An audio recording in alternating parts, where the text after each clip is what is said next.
За сайн байцгаана уу? Шинэ видеоор уулзч байна. Одоогийн видеоор болохоор би өөртөө байгаа үнэртэй уснуудаа танилцуулаад тэгээд нэгээс 10-ийн хооронд жагсаач гэж бодлоо. Надад яг 10 ширхэг ус байгаа. Би нэр бичлэг хэлхээс өмнө хэлчих. Таад миний өнгөрний бодыг битгий шүүмжлэрээ за. Миний зузаан бодог хөнгөн гоёлын ингийн гэдэг бүх бодолтыг ийм заяа. Тийм болохоор амар тийм бодсон байна, ийм бодсон байна гэж битгий нэг хэлээрээ.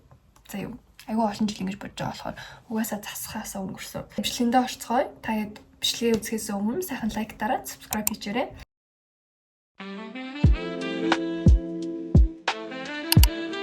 Эхний усаа шууд танилцуулчих. Miss Dior-ийн Eau de Parfum гэж унших юм болоо. Энэ үнэртэй ус байгаа. Би энэ үнэртэй усанд айгүй дуртай. Түрүүчл би Дубайс усан онгоцон дээр аялж байхдаа авсан. Тэгээд энийгээ би шууд топ 1-ээр шууд ихнийхтэй орууллаа. За тэгвэл шууд 2 дугаар байрныхаа усыг тодруулчих гэж би бодоод байна. 2 дугаарт би яг эний төрх аягүй дуртай. Хороо би бэлгэнд авч исэн. Тэгээд Lea Lenora гэнэ Curious Lover ийм ус байна. Тэгээд би энийг шууд 2 дугаар байранд орууллаа. Нэг тийм зөөлөх аягүй гоё үнэртэй. Тэгээд яа шууд 2 дугаар байрлал орууллаа. Nice. За 3 дугаар байранд 3 дугаар байранд би жоохон эргэлзээд байна. Хоёр усныхаа айл нэг нь үнэрлэж үзээд байна. Энийг болохоор манай дүү өгч ирсэн аахгүй юу? Зүгээр юм Walmart дээр зардаг ус байж магадгүй гэд өөрөө тэгсэн. Ханаасаа марцсан баг. Тэгээ энийг болохоор би энийг гоё 3 дугаар байранд орууллаа. Надад нэг тийм амар үнэршин ядаргаатай биш тийм гоё зөөлх уснууд аягүй таалагддаг. Тэгээ тийм болохоор би шууд энийг 3 дугаар байранд орууллаа. За 4 дугаар байрныхаа усыг шууд би явчих гэж бодод байна. Дөрөвт болохоор би Dior-ийн Rose and Rose-ыг орууллаа. Энийг яагаад нэг жоохон доогоор оруулж ийнэ гэхэлэр жоохон хурц санагдаад идэв манайда. Жоохон хурц. Тэгээ би энийг түрхэхээр бол дангаар нь нэг түрхэж чаддгүй маа. Би энийг түрхэхдээ Dior-ийн Eau de Parfum гэсэнтэй хольж түрхтэй. Тэгвэл чангатаад толгой ирэх гээд идэв маа. Тийм болохоор би энийг 4 дугаар байранд орууллаа. Үнэтэй болохоор жоохон үнийг нь үнэлээд өрөлөө оруулчих. Oh, thank you so much. За 5 дугаар байранд явах уу? Яана юу гэж уншдаг юм болоо энийг одоо.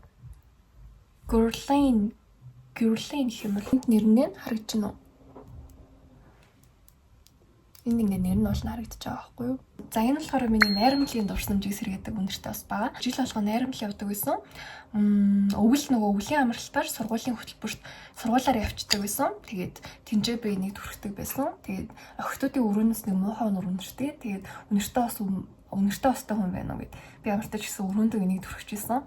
Тэгээд яг шууд найрамдлын дурсамж төрүүлж байна. Гэтэ энэ бол уул нь айгүй гоё үнэртэй ус заяа. Энийг би 5 дугаар байрлал оруулчихдөө гэж бодлоо. Яа 5 дугаар байрлал тавтан байрлал. За 6 дугаар байрлал би баг энийг оруулт юм уу гэж бодод байна. За ихтэй энэс жоохон чанга юм аа. Хурц байна. Энийг манай туулгад найз өгч ирсэн. Тэгээд амар доошоо оруулчлаа. Би буцаж хааж нэг төрхөө жоохон залхуу хүрээд идэг болохоор нэг хэрэгэлдэг юм аа. Тэгээд энийхээ үнэрийг баг марцсан байна. Энэ гэтээ үнэхээр гоё үнэртэй юм аа.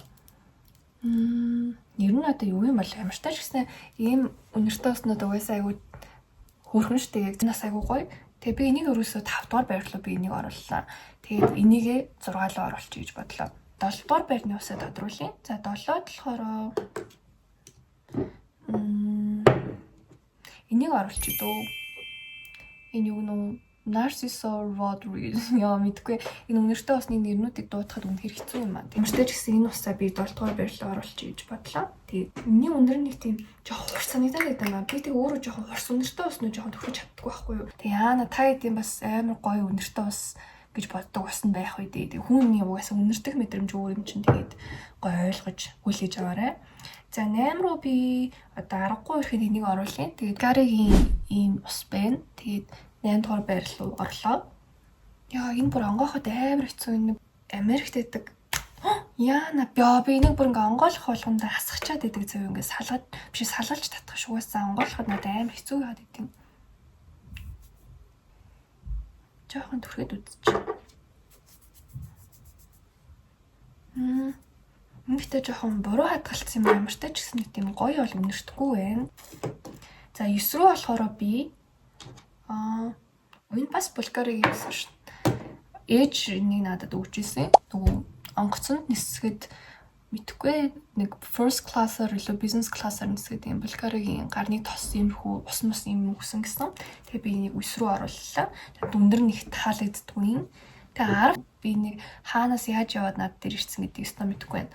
Тэгээ нэр мэр нь юусэн алга. Тэгснэ made in UK гэж бичиж заяа. Гэтэ би энийг Lacoste-ийн лого юм шиг надад санагдаад тах юм. Lacoste шиг харагдаад тах юм. Та нар юу гэж бодож байна? Нэг иймэрхүү байдаг те тэр сайн. Энэ Lacoste-ийн лого мөн үгүй хараад өгөөч. Мөн юм шиг харагдах юм. Мөн Lacoste мөн. Мөн тийм. Энэ Lacoste мөн байсан байна. Тэгээд яана өнөртөө усны чи үнэрийг тайлбарлах мэт чи ямар хэцүү юм бэ? Нэг тийм хорт заяа. Тэгсээр нэг тийм тохгүй. Надад ямар ч тач гэсэн амар тийм тохгүй мэдрэмж өгөөд байна. Тийм болохоор би 10-т орууллаа.